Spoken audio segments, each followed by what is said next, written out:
Gündənin birini yayıb hazır eləyəndən sonra artıq tavaya yağı töküb qoyuram ki, yağ tamam isinsin. Sonra içinə yığım artıq kəsdiyim şirniyyatları. Qazın üstünə də soda tökürük biz həmişə. Bu gördüyünüz qazın üstündəki ağ sodadır. Çünki hərdən olur ki, nəsə bişirəndə orada yanır, qara rəng qalır, orada qara ləkə qalır. Onu da nə ilə sürtürəm, heç nə kömək etmir. Ona görə həmişə belə soda tökürük o qaralan yerlərə.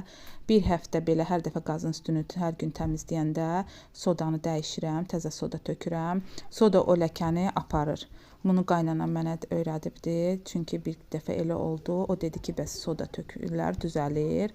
Sodanı tökdük. Oradan da baxdım ki, bir həftəyə artıq o ləkə demək olar ki, getdi, tamam ağardı ora. Ona görə hər dəfə belə, mən də olanda belə ləkə soda tökürəm artıq. İndi hardasa 3-4 gündür tökürəm, görürəm ki, əməli başlı ləkə gedir. Və bu şirniyyat çox tez bişən şirniyyatdır. Bunu yəni qoyub yanında durmaq lazımdır ki, tez qızarır, içi də tez bişir. Yəni içi xəmir qalmır. Ona görə yanında gözləmək lazımdır ki, tez-tez çörüb götürmək lazımdır ki, çox qızarıb yanmasın. Çox qızaranda da quru kimi olur. Həm də xəmiri biraz qalın eləyib kəssəz daha yaxşıdır. Nazik eləyəndə quru kimi alınır. Amma belə xəmir qalın olanda çox qəşəng alınır, yumuşaq.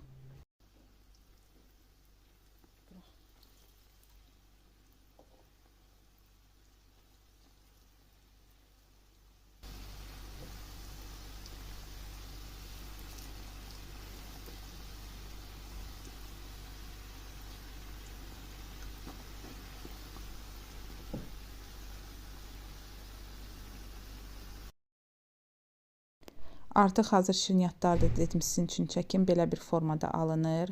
Hərəsi bir cür alındı.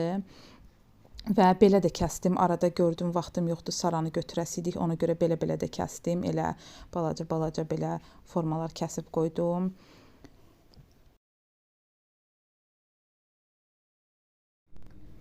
İstəsəz üstünə belə şəkər pudrası da səpə bilərsiniz.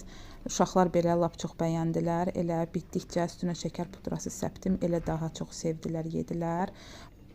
İzlədiyiniz üçün çox sağ olun. Kim bişirsə nuş olsun. Görüşənədək.